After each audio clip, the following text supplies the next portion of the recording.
ఆయన బడ్జెట్ జరుపుదామని పోయినారు. ఆయన సెప్టెంబర్ 5 కదా జన్మించినారు 1888.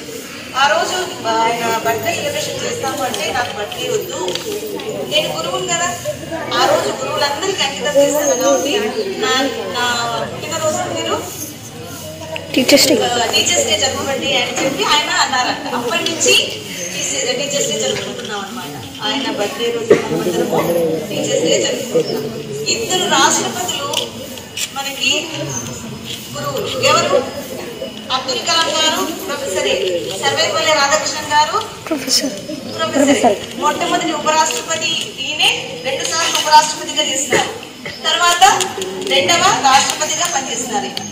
అబ్దుల్ కలాం గారు కూడా రాష్ట్రపతి. కానీ వీళ్ళ శేష జీవితం ఫస్ట్ అంతా వీళ్ళు ఉపాధ్యాయులే, ప్రొఫెసర్లే. రాష్ట్రపతులుగా పనిచేసిన తర్వాత కూడా వాళ్ళు దేనికి ఏం చేయడానికి ఇష్టపడ్డారంటే రాష్ట్రపతి అంటే దేశాన్ని పరిపాలించేటువంటి మొత్తం అందరికీ మేలు అనమాట. అయినప్పటికీ వాళ్ళకి ఉపాధ్యాయ వృత్తే ఇష్టం అనమాట. అందుకని వాళ్ళ శేష జీవితం అంతా కూడా తర్వాత ఉపాధ్యాయ వృత్తికి అంకితమైనారు అనమాట. అబ్దుల్ కలాం గారు కూడా రిటైర్ అయిన తర్వాత మళ్ళీ ప్రొఫెసర్ గానే పనిచేస్తూ తన శేష జీవితాన్ని గడిపినారు.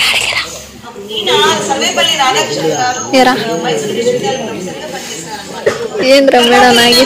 కూడా పనిచేస్తున్నారు. మెడ్రాస్ లో ఆయనకి అక్కడి నుంచి ట్రాన్స్ఫర్ వెళ్ళిపోయేటప్పుడు ఆయన శిష్యులు ఉంటారు కదా, గుర్రపు బండి పైన ఎక్కించుకుని ఆయన చేతితో లాక్కుని రైల్వే స్టేషన్ వరకు లాక్కెళ్ళిపోయినారంట. గుర్రం కాదు లాగింది, పిల్లలే. ఆ బండి పైన ఉన్నటువంటి ఆయనని, ఆ బండిని ఎవరు? ఆయన విద్యార్థులే లాక్కెళ్ళి వెళ్ళిపోయినారనమాట రైల్వే స్టేషన్. ఆయనకు అంత గొప్ప మర్యాద ఇచ్చిన వల్ల గురువులు 2 రకాలంట. ఒకరు ఎవరంటే కేవలం పుస్తకాలలో ఉండేటువంటి గురువులు, ఇంకొకటి పుస్తకాలలో ఉండే విషయాలతో పాటు జీవిత పాఠాలు నేర్పే గురువులు 2వ రకం. ఈయన 2వ రకం వ్యక్తి అనమాట. కేవలం పుస్తకాలలో ఉండే విషయాలే కాకుండా జీవిత పాఠాలు కూడా నేర్పేటువంటి గొప్ప గురువు. అందుకే గురువులకు గురువు అయినారు. గురు దినోత్సవాన్ని మనం జరుపుకునేలాగా చేస్తున్నారు. ఈ సందర్భంగా నేను చెప్పే విషయం ఏంటంటే గురువుల్ని మన చాలా హ్యాపీగా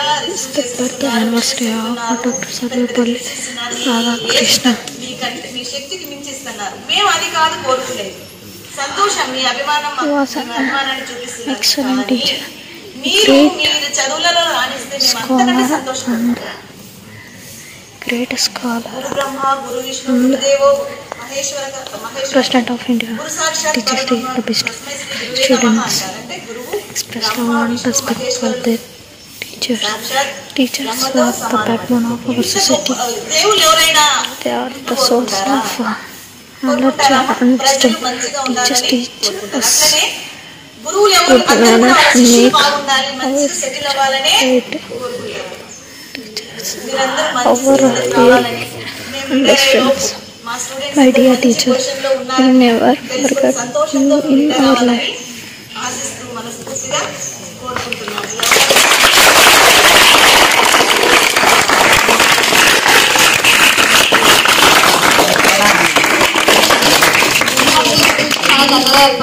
నెక్స్ట్ కమలాకర్ రెడ్డి సార్ గారిని మాట్లాడాల్సిందిగా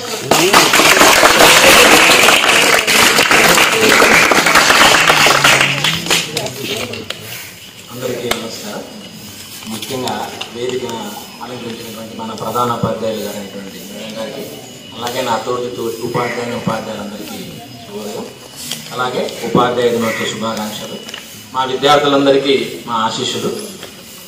సో ఈరోజు చాలా గ్రాండ్గా సెలబ్రేట్ చేసుకుంటా ఉన్నాం. ఏ దినోత్సవం అంటే మా దినోత్సవం. ఎందుకంటే మా గురువు అంటే, ఎందుకంటే గురువులకు ఆయనే ఆదర్శంగా, ఎందుకంటే రోల్ మోడల్గా ప్రతి ఒక్కరికి ఒకటి తీసుకుంటారు. అట్లాగా గురువులకు రోల్ మోడల్గా సర్వేపల్లి రాధాకృష్ణన్ గారిని తీసుకొని ఆయన జయంతిని మా దినోత్సవంగా జరుపుకోవడం అనేటువంటిది చాలా ఆనందకరమైన విషయం. సో అందులో మేము భాగస్వాములైనందుకు, ఎందుకంటే మేము కూడా ఉపాధ్యాయులుగా మాకంటూ ఒక రోజు ఉంది. మాకు ఆ రోజు అరుదైన గౌరవము, విద్యార్థుల నుంచి విపరీతమైనటువంటి అభినందనలు అన్ని వెళ్ళిపెడతా ఉంటాయి. కాబట్టి చాలా హ్యాపీగా ఉంటుంది. ఈ అభినందనలు అనేటువంటివి మేము కోరుకోవడంలో మాకు కూడా, ఎందుకంటే స్వార్థం మాకు కూడా ముఖ్యం. ఎందుకంటే ఉపాధ్యాయుడికి ఏదో, ఎందుకంటే రకరకాలుగా అందరికీ ప్రేరణలు ఉంటాయి, కానీ ఉపాధ్యాయుడికి ఒకటే ప్రేరణ.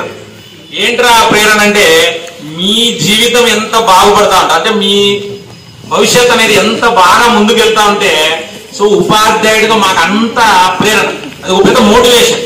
సో ఈ 10 మంది అయినారు, ఇంకో 10 మందిని తయారు చేయాలనేటువంటి ఒక కాంక్ష అనేది ఆటోమేటిక్ గా పెరిగిపోతా ఉంటారు. కాబట్టి ఉపాధ్యాయులుగా మేము కోరుకునేది ఏంటంటే మీ చక్కటి భవిష్యత్తు. మా పిల్లల గురించి అంత చక్కటి ప్లానింగ్ అని చేస్తామో తెలియదు, కానీ సో ఖచ్చితంగా మేము బోధించేటువంటి మా విద్యార్థులు మాత్రం చక్కటి ప్లానింగ్, అయ్యా ఈ టయాన్ని చదువుకోవాలా, ఈ టయానికి ఇవి చేయండి, మీరు ఇంటికి పోయిన తర్వాత ఇచ్చేయండి అని సో చాలా జాగ్రత్తలు చెప్తూ మా పిల్లల కంటే మీకే మేము ఎక్కువగా సలహాలు, సూచనలు, జాగ్రత్తలు అన్ని చెప్తాం. సో కాబట్టి ఈ విషయంలో మాకు చాలా రెస్పాన్సిబిలిటీ, మా బాధ్యత.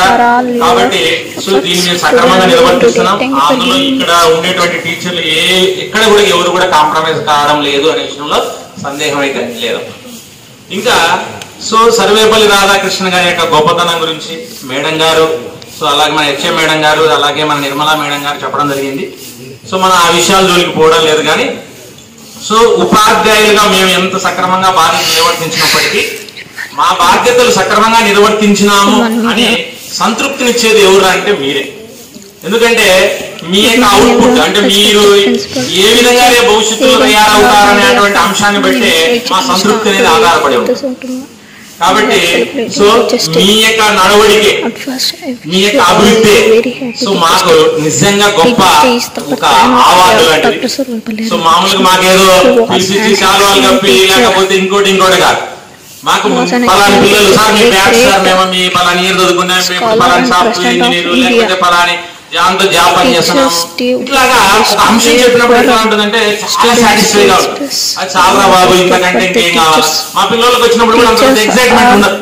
మీరు వచ్చి మాకు కనబడేసి సార్ మేము పలాని వృత్తిలో పనిచేస్తున్నాం అంటేనే ఆ తెలియని ఏదో సంతృప్తి, ఆ మానసిక సంతృప్తిని ఇచ్చేది మీరే. కాబట్టి సో మా ఆనందము, మా సంతృప్తి అనేది మీ మీదే ఆధారపడి ఉంటుంది. మేము ఉపాధ్యాయుడిగా సక్సెస్ఫుల్ అయ్యాము అంటే మీరు సక్సెస్ అయితేనే మేము సక్సెస్ అయినా. కాబట్టి మా సక్సెస్ మీ మీద ఆధారపడి ఉంది. కాబట్టి మీరు మమ్మల్ని సక్సెస్ఫుల్ చేస్తారా లేకపోతే ఫెయిల్యూర్ చేస్తారా అనేటువంటిది సో మీ ప్రవర్తన మీద, మీ నడవడిక మీద, మీరు కష్టపడేటువంటి అంశం మీద మా యొక్క సో ప్రతిభ అనేటువంటి ఆధారపడి ఉంది. కాబట్టి సో మేము ఖచ్చితంగా అదే కోరుకుంటాం. చాలా మంది గొప్ప గొప్ప వాళ్ళ గురువుల గురించి, ఎందుకంటే మేము కూడా సో మా నాన్న వాళ్ళు, మా పెద్దనాన్న వాళ్ళు టీచర్లు ఫ్యామిలీ నుంచి వచ్చినాడు కాబట్టి నాకు బాగా ఎక్కువగా తెలుసు ఆ విషయం. అంటే ఆ రెస్పెక్ట్ ఎలా ఉంటుంది అనేటువంటి విషయం నాకు బాగా తెలుసు. కాబట్టి ఈ సందర్భంగా సో మాకు చదువు నేర్పినటువంటి గురువులు కూడా మేము ఈ సందర్భంగా పాదాభివందనాలు తెలియజేసుకుంటున్నాం. ఎందుకంటే మా యొక్క అభివృద్ధి కృషి చేసినటువంటి వాళ్ళే కాబట్టి. సో దాంతో పాటుగా గురువు అనేవాడికి చాలా రకమైనటువంటి విలువ ఉందనేటువంటి విషయం మనం చాలా చూస్తుంటాం. ఈ మధ్య అయితే ఒకప్పుడు అంటే ఈ మొబైల్స్ ఇవన్నీ లేవు కాబట్టి చాలా విషయాలు తెలిసేది కాదు. ఇప్పుడు దీంట్లో యూట్యూబ్ లో చూస్తే మనం ఎక్కడో చూశాను, తమిళనాడులోనే ఎక్కడో అందరూ కూడా లేదా ఒక చర్చి స్కూల్ అనుకుంటా, అందరూ కూడా పెద్ద పెద్ద హై రేంజ్ లో ఉండేది. అంటే కలెక్టర్లు, డాక్టర్లు, ఇంజనీర్స్, తర్వాత పెద్ద పెద్ద ఇండస్ట్రియలిస్టులు, కాంట్రాక్టర్స్ వాళ్ళందరూ వచ్చేస్తున్నారు.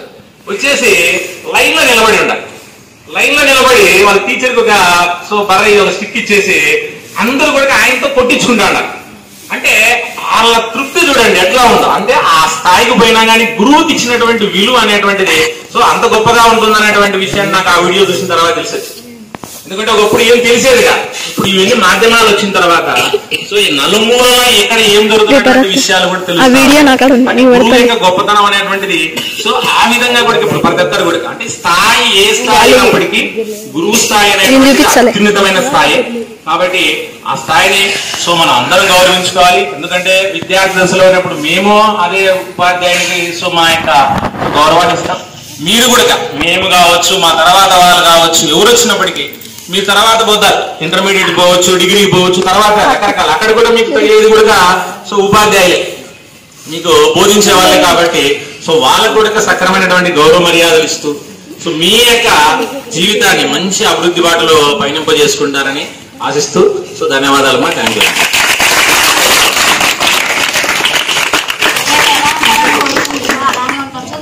నిలబెట్టుకుంటాం. Thank you so much sir. Next Gopal Reddy సార్ని మాట్లాడాల్సిందిగా